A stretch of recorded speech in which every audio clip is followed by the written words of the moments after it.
अस्सलाम वालेकुम आदाब, मैं हूं खलील फरहाद। आइए देखते हैं स्पीड न्यूज़ में आज की अहम 25 खबरें।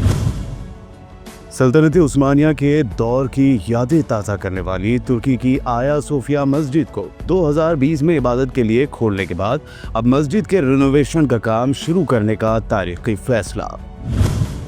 अमेरिका की कठपुतली माने जाने वाले मिस्री सदर अल फत्ताह अल सीसी ने हमास को कर दिया हैरान। हथियार डालने का कर दिया हैरत अंगेज मुतालबा। इसराइल के साथ मज़ाकरात हुए नाकाम। हथियार डालने से हमास का साफ इनकार। मुसलमानों के तीसरे सबसे मुक़द्दस मकाम और क़िबला अव्वल मस्जिद अल अक़सा बनी फ़लस्तीनियों के लिए फिर ढाल। हमास ने भी कह दिया, इसराइली हमलों को रोकने के लिए मस्जिद अक़सा में अपनी मौजूदगी बढ़ाए फ़लस्तीनी शहरी। गजा जंग को रोकने के लिए इसराइल के अंदर से ही नेतन्याहू पर बढ़ रहा है दबाव। अब जंगबंदी का मुतालबा करते हुए इसराइली शहरियों ने सड़क पर रोटियां रखकर किया एहतजाज। बांग्लादेश के दारुल हुकूमत ढाका में 1 लाख से ज़ायद मुजाहिरीन ने गजा में इसराइली जंगी जराइम के खिलाफ किया एहतजाज। आज़ाद फ़लस्तीन के लगाए नारे। अमेरिकी सदर ट्रंप ने दिया हैरान कुन बयान और फिर दे दी धमकी। कहा, ईरान से जोहरी हथियारों के ख्वाब देखना छोड़ दे। चाहता हूं ईरान एक अमीर और अजीम कौम बने।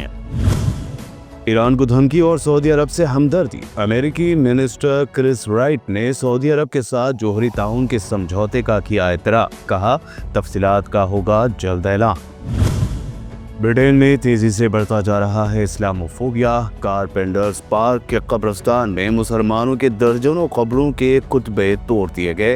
हर्टफोर्डशायर पुलिस ने शुरू की तहकीकात। आंध्रा के साबिक सीएम जगन मोहन रेड्डी की पार्टी YSRCP भी वक्फ कानून के खिलाफ पहुंची सुप्रीम कोर्ट। वक्फ पर यूजर हटाने की कर दी मुखालिफत। सेंट्रल मिनिस्टर किरण रिजिजू ने सुप्रीम कोर्ट में वक्फ बिल के खिलाफ मुतादिद शिकायतों पर जाहिर की उम्मीद। कहा, मुझे भरोसा है वक्फ मामले में सुप्रीम कोर्ट नहीं देगा दखल।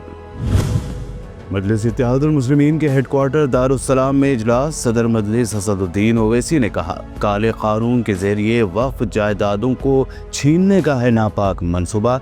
अल्लाह के गजब का सामना करने तैयार रहे मोदी सरकार।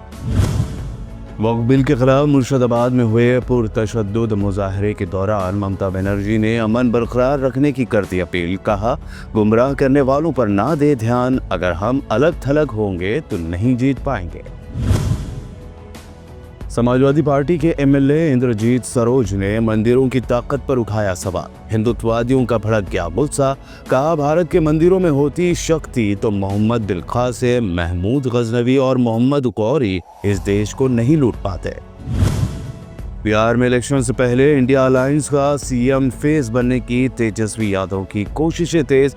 दिल्ली पहुंचकर कांग्रेस सदर मल्लिकार्जुन खड़गे से की मुलाकात। सीट शेयरिंग पर भी हुई बात।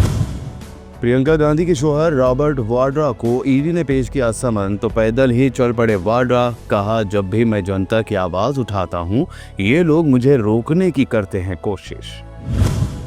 मोदी के PM बनने के बाद स्विस बैंक से काला धन लाने और पेट्रोल 30-35 लीटर हो जाने का दावा करने वाले योग गुरु रामदेव ने अब अपने शरबत को प्रमोट करते हुए मदरसों और इस्लाम से जोड़ दिया। लोगों ने खूब उड़ाया मजाक और की तनकीद।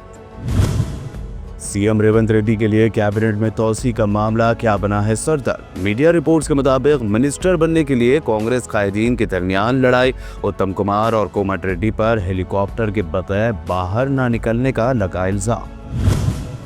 नए लैंड एक्ट भू भारती को CM रेवंत रेड्डी ने किया लॉन्च। मिनिस्टर्स व जिला कलेक्टर्स के साथ इजलास। एलरमा हाउसिंग पर अमल में शफ़ाफियत की दी हिदायत। तेलंगाना की कांग्रेस हुकूमत की स्कीम राजीव युवा विकासम के लिए दरख्वास्तें दाखिल करने की बढ़ाई गई तारीख। अब 24 अप्रैल तक दे सकते हैं एप्लीकेशन। तेलंगाना में कांग्रेस हुकूमत के खिलाफ VRS और BJP बदअमनी फैलाने की कर रहे हैं साजिश। डिप्टी CM मल्लू भट्टी विक्रमार्का का संगीन इल्जाम। PM मोदी ने कांग्रेस को दी थी मुसलमान को सदर कांग्रेस बनाने का चैलेंज, तो भोंगीर के MP C किरण कुमार रेड्डी ने दिया मशवरा। कहा, एक मुसलमान को MP बनाए मोदी, फिर कांग्रेस को करे चैलेंज। महबूबाबाद कलेक्ट्रेट में सरकारी जमीन पर बने गरीबों की झोपड़ियों को हटाने पहुंची पुलिस और रेवेन्यू और वो म्यूनिसिपल ऑफिसर्स, तो लोगों ने हाथों में पेट्रोल की बोतलें लेकर किया एहतजाज। गर्मी की शिद्दत इख्तियार करने के साथ ही गाड़ियों, खास तौर पर इलेक्ट्रिक गाड़ियों में आग लगने के वाक़यात में इजाफा। गच्चीबौली में एक बाइक में सूरज की शदीद तपिश से लग गई आग। हैदराबाद के बेशतर इलाकों में आज दोपहर के वक्त हुई कम और दरमियानी सतह की बारिश, मौसम हुआ खुशगवार। 20 तारीख के बाद तेलंगाना के बेशतर अजला में भी हल्की से दरमियानी बारिश, येलो अलर्ट जारी।